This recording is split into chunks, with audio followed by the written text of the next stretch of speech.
that flowing through there. So I do have, so tonight I found some allegedly royalty-free spooky music, since we're doing kind of horror-ish writing prompts. So I thought I would stream those while we're doing our sprints. Cool. Stream royalty-free music. According to Spotify, I got taken down by YouTube. They're like, you can't. So it's all good. Wow. But we'll try it again, because I used a different search term, so I'm sure I'll have different results. Someone different will be calling you and saying, what do you think you're doing now? It's true. It's true. It'll be like a different person telling me that I can't do something, which is, that's fine. At least it's always interesting. All right. Share that. I'm going to pin myself to the screen. Bink. Okay. Wow. Ooh, that got really big. Okay. I have our 10-minute timer. So I thought we'd do 10-minute setup, 10-minute warm up, and then a 2 20-minute sprints. And I love this prompt as a warm up, because it lets you just start thinking about different senses, descriptors, getting creative with some words, and hopefully kind of priming the pump for when you really start writing scenes. Think about, for this one, not just what it looks like. Think about the temperature. Think about the smell. Think about if you reach out and you touch something and it's slimy, or if the air feels really dry or cold or whatever. So beyond the ones we always think about, like what things look like, smell and sound, and temperature and air pressure. If you're walking into a crypt or a dungeon or even a basement, you know how it feels, smells a little musty, it feels cold, it feels confined. So tons of other senses we can dig into when we're talking about setting that can help it become even more creepy than if you were to just describe, curtains blowing in the wind and it's dark and there's a tree scratching on the outside. So yeah, fun stuff. Yeah. So let's do a 10-minute warm up. And then I have a couple more prompts for our 2 20-minute sprints tonight. And I am going to go ahead and stream this spooky background music. And so feel free to mute me if it distracts you. And we'll see if the YouTube police show up. Hey, don't threaten me with a good time. All right, let's get started. Okay.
All right. Wow, that seemed to go pretty quickly. Yes. How did everyone fare with that? Any unusual? So if anybody used the prompt, I would love to hear if you chose a slightly different sense, or if you found any words that really resonate with your spooky settings. I ended up using the word dank, like cold and dark. Yeah. Character Nice. was walking down steps to a basement, so. Nice. Well done. I've got my upgraded Zoom background of the little girl in the corner, and I can't see, was it Tom? I can't remember who the author is who's writing about a little girl who just kind of hovers in corners of a house for generations. So yeah. I'm in an underground cave, kind of dampness. Oh, nice. It makes you think of a emptiness all round, and but the overpowering and swift from the clinging material of the bats shot past. I've been in a cave like that. Oh, what a fright they gave you. Ugh. But it wasn't enough time. I must have spent too much time thinking of something else. I will finish that though. I enjoyed that prompt. Oh, great. And you know what? You are more than welcome to stick with that prompt for our next sprint is going to be a full 20-minute sprint. So stick with this prompt if you like. Beth, can I tell you the last prompt on senses? I actually put into my my last novel. It's not been published yet, obviously, and it was so good. I actually could pat myself in the back for the whole paragraph I brought out, and I had nothing, but I just said the corn cobs. And now it's got this huge paragraph and all the senses used from it, which is really good. So it's very helpful to me. Oh, wonderful. And the more you practice, the more you'll be able to just sprinkle them in throughout everything. Oh, that's wonderful. Yeah. I want to go back in now and do more to it. Although I've got my nano one, but the nano one doesn't lead to that as much as this one does. Yeah. I'll think about it. Whatever your second prompt is, I'll think maybe to go back to the spooky one. I'll see what you say. So because I know, it's terrible, isn't it? So because it's March and we've been doing spooky prompts all month, I say that like March is naturally spooky. We did romance in February, so we wanted to just take a complete 180-degree turn and go for spooky ones in March. So this is yeah, this is pretty creepy. I can't believe that. I know. A horrible image. It really does. It really does. I'll try and have him down in my cave then, shall I? You never know what you're going to find in a cave. And look, a man with no mouth. People, in film, especially, like if you can't make out their features and they're kind of blurred or missing, it's very unnerving. So I really like this as a horror themed prompt.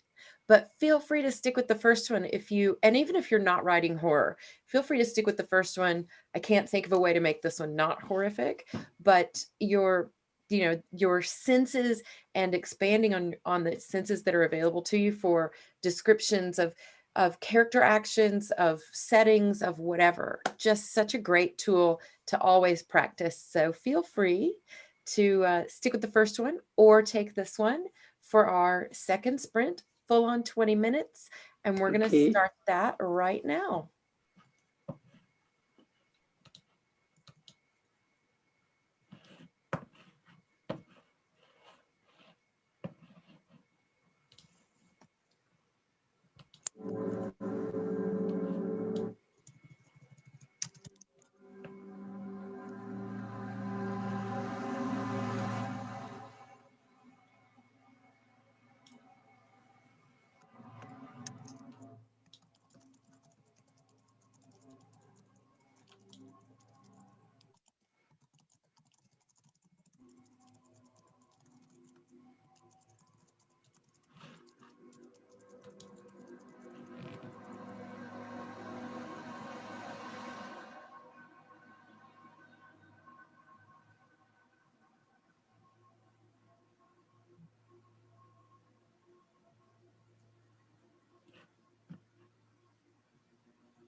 All right. That was 20 minutes. Gosh, where does the time go? If you're me, it goes a little kind of sideways since my computer disconnected my Zoom not once but twice during that sprint. So I'm just happy to be here. Like, honestly. Let's see. Now, if I could only find. I am surprised at myself. Yeah, tell me, Liz. I don't write horror. Until I remembered I had an uncle who terrified us, well, it was my two brothers and I, when we were much younger, 8s and 10s and that, when he used to tell us all these horror stories. And I'm quite sure that's what put in horror. That's wonderful. Actually, I enjoyed doing that. You're okay. Would you want me to put it up? Just a minute. Well, I don't know if I can. Can I copy it? Maybe I can.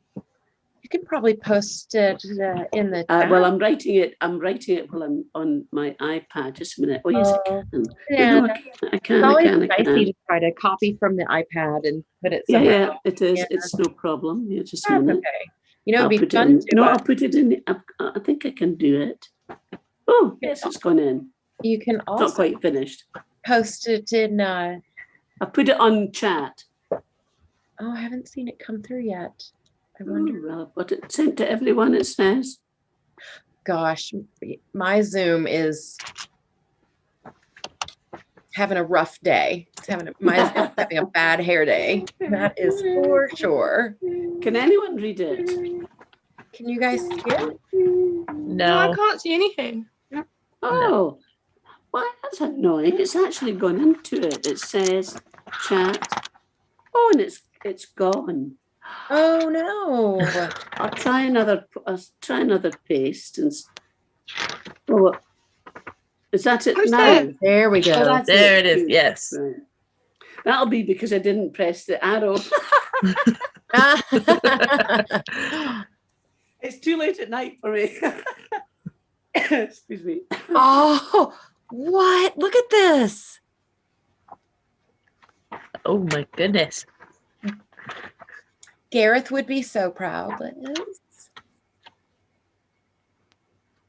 Well, I remember this. I don't remember all I would tell you. It would have been a horror story, but I do remember that we were all sitting and my uncle turned round and he was telling this story and it made shivers go up and down my body, which is even makes them go up and down my body as I think about it.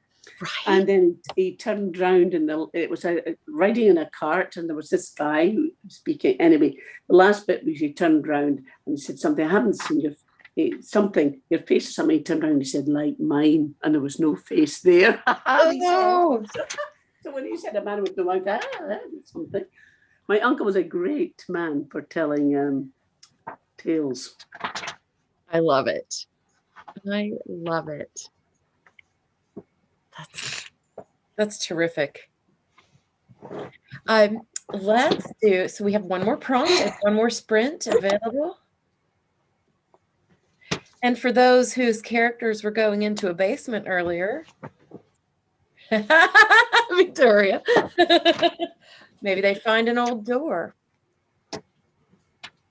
Or maybe it's one of those weird small-sized doors, or lots of options. I'll make a quick comment if I can on the door thing. Yeah. I was with a friend who was looking at a house that they were looking at to buy, and there was this big credenza up against the wall, and they were trying to figure out why that piece of furniture didn't go anywhere. They moved it, and behind it was a small little door, and you open it up and there was another room behind it. That was creepy. That they would, that the people wanting to sell it would hide that. So it can be for real.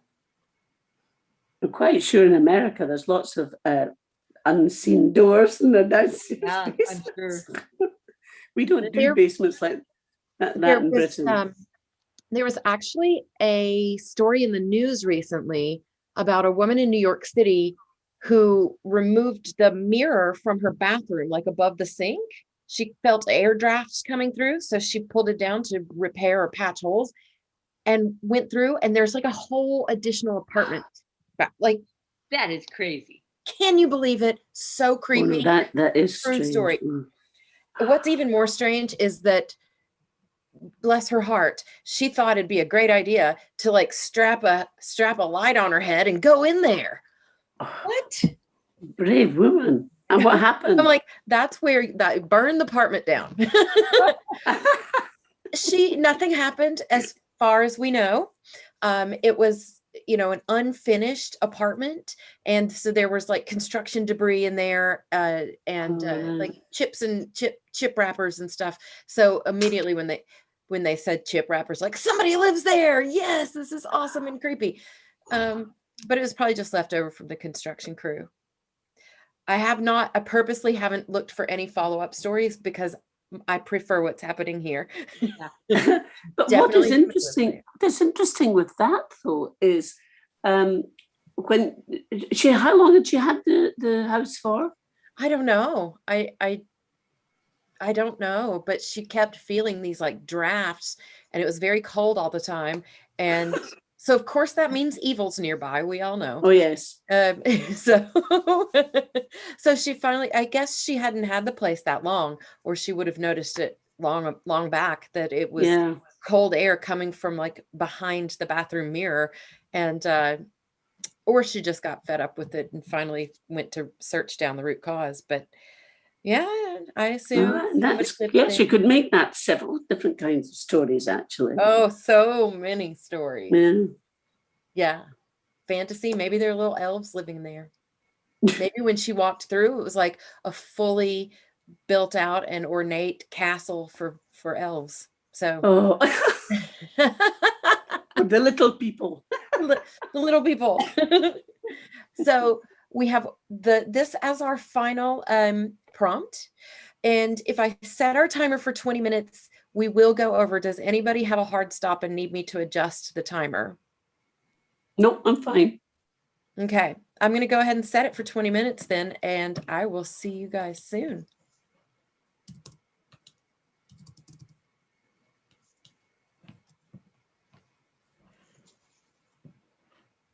There we go. Yay.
That's it.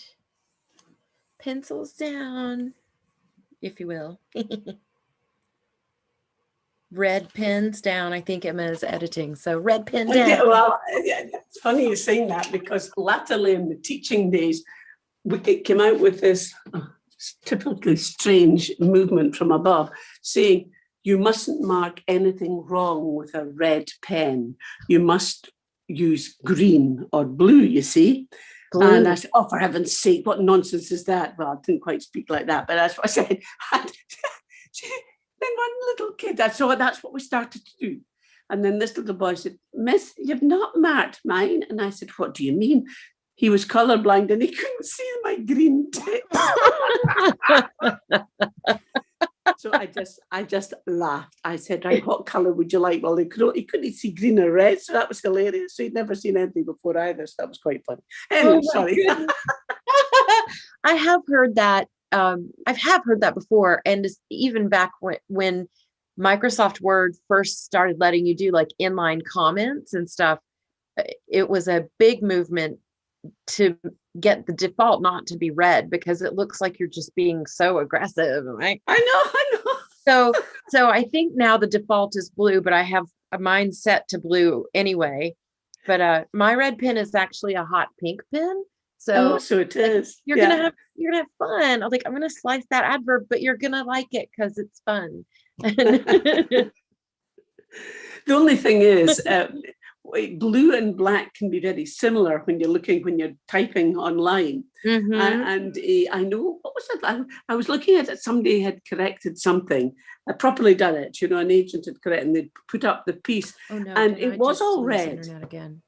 Just to make it distinctive from the black, which it wasn't correction as such, but there you go. Anyway, so now because I'm retired, I can use any red pen I like. I imagine that you just have this vast collection of red pens. It's like, which one will I use today? I'll maybe get a hot pink one like yours. Who knows? You should. It's delightful. Papermate Ink Joy. Call me up for the free promo. I love this pen. Oh, is it like a gel? I've got some gel pens, but they are blue. But the trouble is, if it is that, you've almost to use blotting paper, because if you touch it, it then streaks like the ancient old pens used to do. Yeah. No, this is a medium ballpoint. So it doesn't smudge. It has a pretty bold line. Oh, yeah. Yeah. Mm-hmm. I'm pleased. Now my alternative one is just a Bic crystal, but yes. So it's not rollerball. It's just a regular ink pen as well. Right. But it is bold point, 1.6 millimeters. So it's just a lovely feel on the page. So right. I am a bit of an office supply nerd. That's okay. Oh, well, I used to be. I've got pen boxes all over the place. Pens, pencils. Everywhere.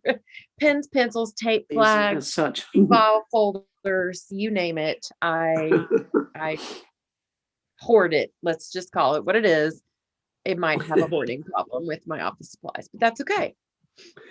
I like what I like. So. Exactly. I literally have one of those hideaway safes filled with all of my pins and my stickers, so my kids don't touch them. I've got a little key I keep separate because they're like, "Oh, stickers!" I'm like, "No, those are mommy's. You don't touch." Mama, I need a pen. I'm like, "You go get one of yours. These are mommy's." Here are 3 that we stole from hotels 5 years ago. You can have these. Exactly. Yep. I love my office supplies. I love my pens. I got I made notes with the stickies. Can you see them? Amazing. I bought so many and I was like, oh, I don't need those. Oh, but they're so pretty. I'll get more. You should. Because they can now have like meaning with the color coding and all the I've got color coding at the front. Oh my God.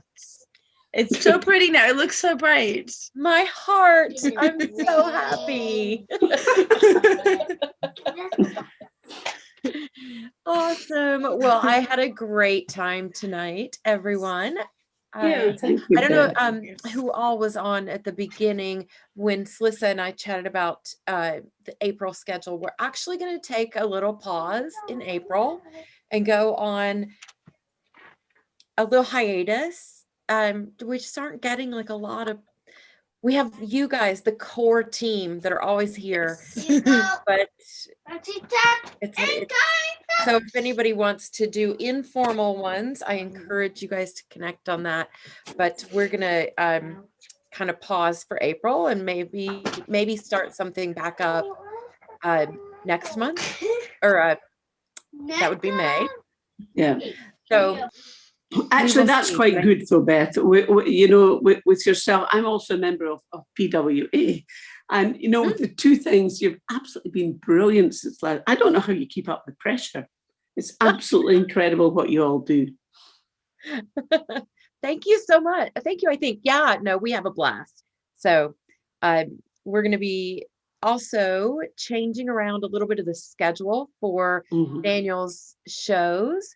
We're keeping the 1 p.m. Tuesday time slot for Deep Dive Live and Fireside Chats and normal AutoCrit related stuff.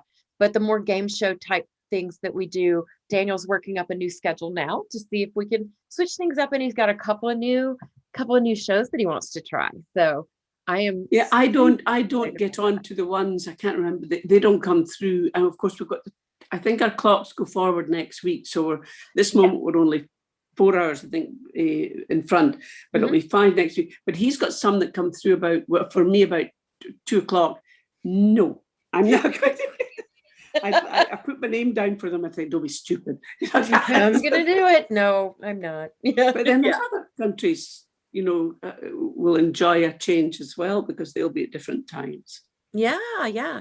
So I don't know how much, since Daniel does live on the East Coast of the US, I don't know how much broader the time zones will get, but if because there'd be a chance. Yeah, if 1 or 2 shows have been at a time that didn't work out well, maybe they'll move to a time that will work out better.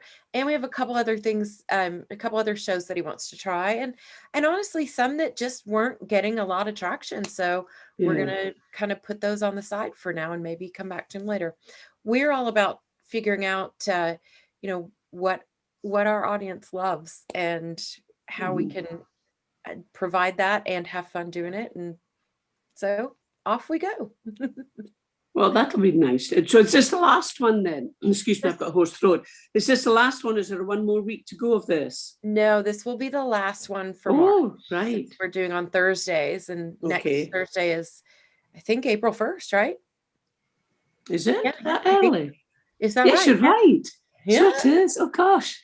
Oh, maybe our clocks go. Well, maybe our clocks go forward this weekend then. Oh, you see, I haven't written down. We must do, or would it be April, wouldn't it? Yeah, because that's Easter weekend with us. That's right. First, second, isn't it? Yes. So it is. No, it is this coming. It is this coming Sunday. Your clocks. It is. Forward.